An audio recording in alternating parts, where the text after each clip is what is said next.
MTG Ownage. Welcome to this week's.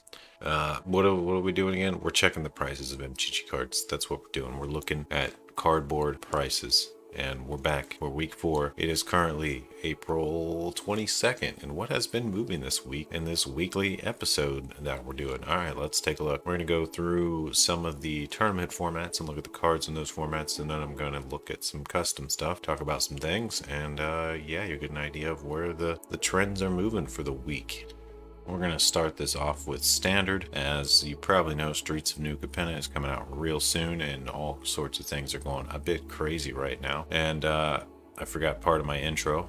My name is Matt. Welcome to MTG Ownage. Subscribe if you like magic stuff, I guess. And yeah, this is not advice telling you what to do with your money or anything like that. We're just having fun, just observing trends. Yeah, so don't sue me. Your investments are your own responsibility. I'm just some dude you've never seen before on YouTube. All right, or maybe seen me, I don't know. Anyway, let's look at the weekly changes. These are the ones we're most interested in. We're kind of going off the weekly, so we're going to be looking at this. This is MTG Goldfish website. Chandra Dress to Kill has been killing it. I mean, what more do you want? It's a 3-mana planeswalker. It's one of the best burn planeswalkers ever. It gets you cards, it gets you mana. Even when it's getting you mana, it does damage. It's understandable why it's going up so much. Yeah, really strong card. The Wandering Emperor still going up. Jeez. Yeah, Chandra's reached $33. Wandering Emperor has reached $40. I don't know. People are saying Crimson Vow was a terrible set, but there are some really expensive cards in it. Kind of interesting. Haunted Ridge. Oh, these lands that come in untapped. We have 2 more other lands. Surprisingly good. Surprisingly relevant. They keep going up. I'm not surprised by this. I've been trying to get as many copies as I can for all my decks, just because they're probably always going to be going up. Those cards. Old Gnawbone seeing a little price increase. Gnawbone's really interesting. Gnawbones are really good. I don't know if you've ever read Old Gnawbone before from Forgotten Realms, but all your combat damage, each point of it turns into a treasure, which is huge. You know, we all thought they were going to slow down with treasures, but this doesn't slow down with treasures. You know, they started printing stuff on recent cards, like whenever you do damage to a player, you get 1 treasure or something like that. So, you know, in multiplayer games, you could hit a couple people and get a couple treasures. But this is just 1 treasure per damage. So you hit for 7, you create 7, you know, it's insane. So Old Gnawbone is one of the old school treasure makers that is uncapped, relatively uncapped. Yeah, so it's probably gonna stay climbing just based on that. Otawara, yeah, these lands are still good. Big surprise, right? You've seen the previous episodes, you've heard my rant on them. These will be going up indefinitely. Yeah, it's kind of an expensive rare, but it's not, maybe it's gonna have some pullback times, but in general, these lands will be going up for the rest of Magic's lifespan because, you know, they fit. Yeah, well, I'll just say real quick again, I guess. Every blue deck in existence, consider how many decks that is. All right, every single one of them needs this card. Every single one of them. There's not a one that doesn't. So the demand for these lands in general is so huge, so huge. Every deck, every blue deck. Does your deck have blue in it? You need this card. Do you not have this card? Your deck's weaker than it could be. Go get your Ottawaras, you know, and it's like that for every color of these lands. Well, maybe not the red one, maybe not the white one necessarily, but definitely the blue one, and maybe the black one too. The black one's actually pretty good too. And obviously Besage is really good too. So it's just like that with these lands. Expressive Iteration. Is this a special copy? That's a sweet looking copy. But yeah, this card's pretty strong too. It basically draws you 2 cards in a way. Look at 3, draw 2, sort of. Brutal Cathar going up a little bit. Yeah, this card's a pain to deal with in standard. I don't know if it's good in other formats, but it's it's a nice removal werewolf guy. And these pathways still going up. No huge surprise. All right, let's take a look at modern. Sword of Fire and Ice going way up. Time Sieve still going up. 16. Tomb of Yawgmoth going up a little bit. We got Steam Vents climbing. This is the old Steam Vents, the original, I think. Gemstones Caverns. We're kind of seeing a trend every week here. Yawgmoth, Thran Physician climbing. Blightsteel up to $85. Blightsteel Colossus. Oh, jeez, so expensive. Painter's Servant up to $83. That's nuts. Oh geez. Thoughtseize up to $25. This is one of the originals, I think. And Ren and 6 climbing back up to $105. And what are the biggest losers? I don't know. I guess we'll look at these. These were all on the climb last week, so they're just pulling back. We see that a lot. We'll just flip through them. Wargate and Hellcarver Demon. Of course, they're totally expect Hellcarver Demon to probably go back down to 50 cents at some point. But wow, just strange. Wargate's obviously pretty good. Urza finally pulling back a little bit. He's just been nonstop going up until recently, but it'll probably never change. It's Urza. Yeah, we got a lot of stuff. I don't know. It's hard to talk about the losers. Most of them that look like losers aren't actually losers because they were such big winners a week or two before, so they're actually still up overall. Let's look at Pioneer. Is this accurate? Resplendent Angel going up. Collective Defiance going way up. Wow. Whoa. This just went from nothing to a lot. I think I have one of these and I just never played it. Kalidas still going up. Maze's End going up a lot. 110. It's pretty cool. Miracle. Promised End going up.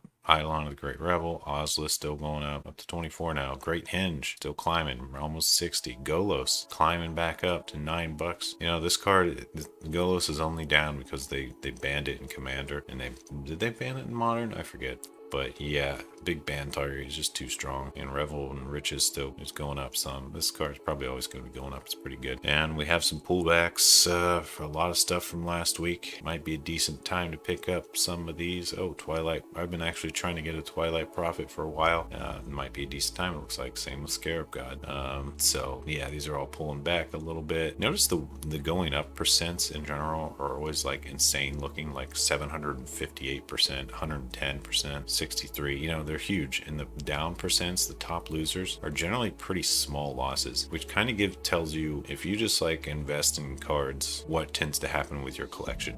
Yeah, they go way up over time. So I don't know, side rant. Let's look at Pauper. Let's check out the commons of the week. I guess we'll call this the commons of the week. Relic of Progenitus. Yeah, it's pretty good. Priest Titania, naturally still strong. Snuff Out, always good. Spellstutter Sprite, Fertile Ground, Snap, Springleaf Drum, Crop Rotation, Ninja of Deep Hours. What is this? This is an old one. Okay, it's all right, I guess. Ancient Den. I don't think there's anything too huge in Pauper. This Fertile Ground looks like it's finally, I don't know what's going on there, but it's the biggest, one of the biggest percents, even though it's only barely reaching $1. But yeah, it's Fertile Ground. Fertile Ground's great. It's like Wild Growth except any color. And yeah, here's the losers. We saw a lot of these on the winners last week. All right, let's go to Legacy.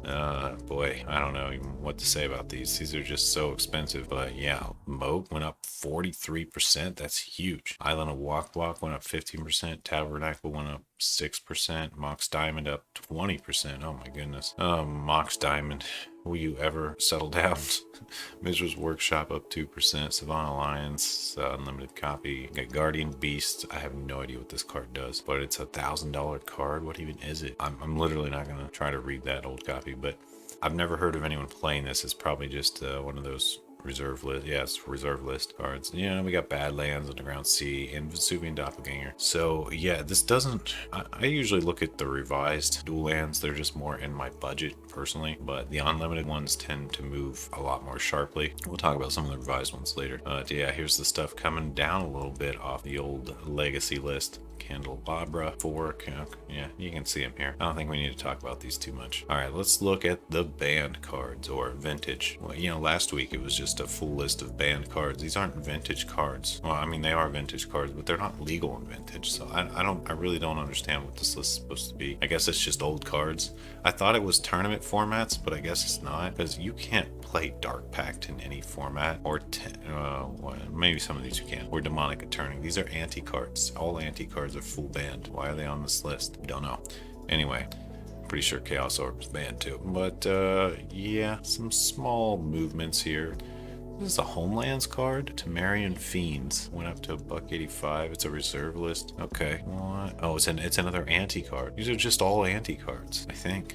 You need to get it together, MTG Goldfish. This is not how vintage works. Vintage doesn't just mean you're playing for anti, does it? Do people, I mean, obviously they don't really play for anti, but do they do the remove your top card thing as like part of the format? Of course, you're not going to be actually offering up Black Lotuses just to play a game. It's ridiculous. But, you know, All right, let's continue. And now we're on to my section, which is basically where I talk about cards that I'm actually watching that aren't necessarily on these lists. And these are kind of the more of the hidden gems, I think. How much of a hidden gem could it be if it's just one of the dual lands? Just one of the dual lands, you know? Not that much. All right, so this is the revised edition of Underground Sea, and it has gone up about $40 this week. I don't know if it shows that accurately here. I guess it kind of does. We see a 912 and then up to 950. So yeah, it went up about 40 bucks very recently. A decent little spike, but not a huge percentage. Let's look at some other stuff. This flipping cat, man, will not get off my list. Just get off my list, cat. Just anytime. Obviously, really cool commander, best commander ever for cats, probably, or just these colors. It's just kind of broken.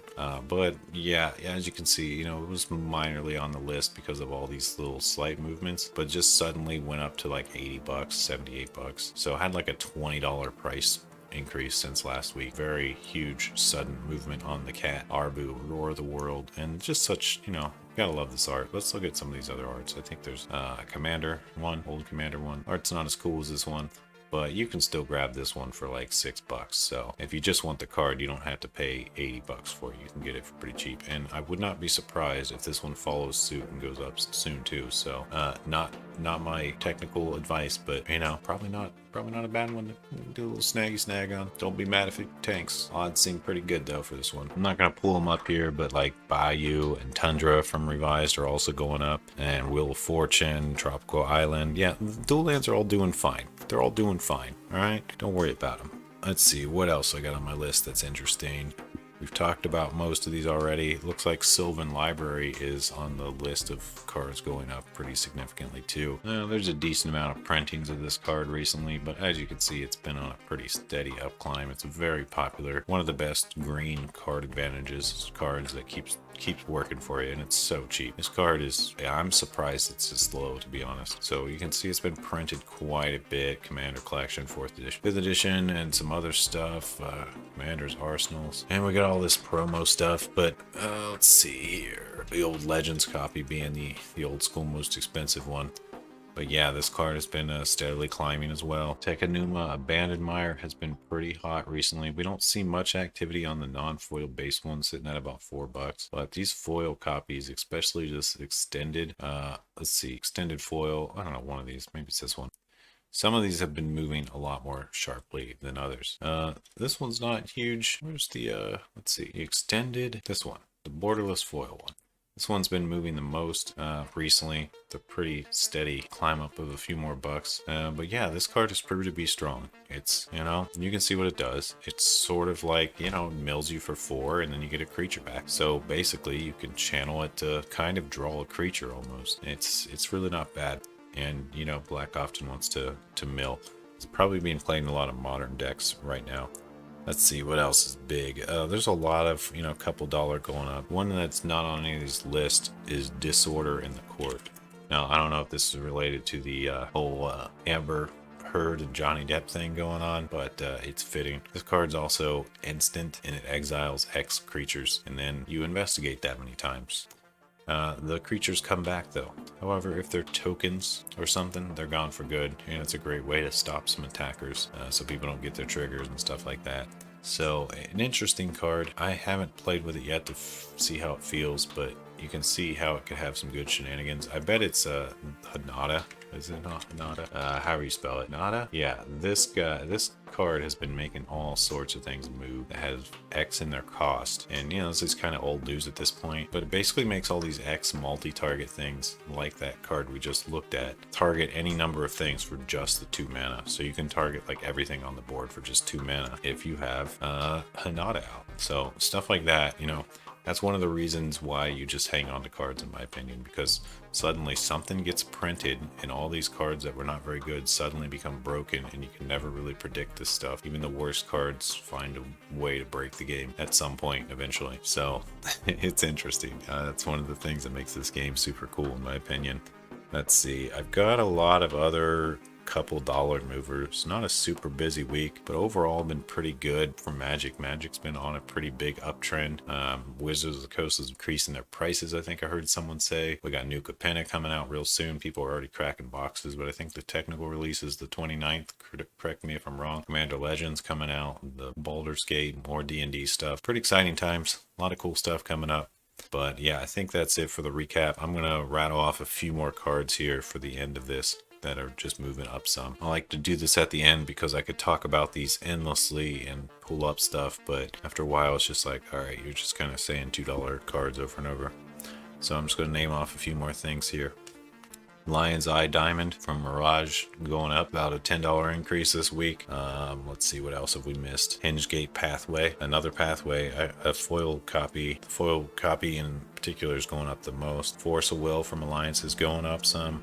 We're seeing increase in the Secret Lair Shocklands. All the culture Shocklands are going up. A lot of them are anyway. I'm seeing a lot of $3 increases on the Steam Vents, on the Blood Crypt. Eldrazi Monument, the foil Secret Lair copies going up some. Captain Sisay from Secret Lair, foil copies going up a couple bucks. Leonin War Leader, the Secret Lair ones going up a couple bucks. What else we got? We got Force of Vigor, still climbing a little bit. Hall of Heliod's Generosity, these are foil copies, climbing some. Karn the Great Creator from War of the Spark. He's gone up a couple bucks, pretty big increase. It went from about 14 to 16. The World Championship City of Brasses have went up a couple bucks this week. I guess people are wanting those for their commander decks and stuff. Scrubland, Plateau. Oh, Corvold, the old Throne of Eldraine Corvold is up to $13. Went up a couple dollars this week. And oh boy, the list goes on. Recruiter of the Guard, Breeding Pool, Strip Mine, Godless Shrine, Fractal Theorist. Oh, this is a new one. I'm going to pull this one up. All right, this card is starting to make some waves somewhere. It's a wizard. It's a 3/3 for 5 with Magecraft. Whenever you cast or copy an instant spell, create a fractal with counters equal to that spell's value. All right, so you're just going to get a bunch of fractals as you cast. Yeah, decent. This 5 CMC is pretty high. You know, you can make a creature token not be able to be blocked this turn. Interesting. Yeah, I could see how this is good, especially for value. But, you know, it went up from basically $1 rare to a $3 rare. So pretty significant increase this week on Indika. And yeah, let's see what else we got here. Emergent Ultimatum. This card has been going up steadily. It's up to about $7 now, this base copy. And yeah, it's pretty strong, right into play. Mystical Dispute is been climbing steadily. This is now up to over a $4 uncommon. And yeah, you know what it does if you played in standard during this time. It is a very strong card, really good against blue because it's a 1 mana, you know, counter unless you pay 3. So yeah, really pretty strong little counterspell interaction just because it can be 1 mana in its best scenario. So it can often be game changing. Just to have this at the ready, I can see why it's going up. It's one of the better counters. It kind of feels like a better mana leak a lot of the time. And there's some others trickling up here and there that I don't think I'm going to get into too much because most of them are around just $1 increase, and we don't want to nitpick too much. But I'll see you next week where we will once again go over the changes for the week. Hope you enjoyed the episode. Peace out.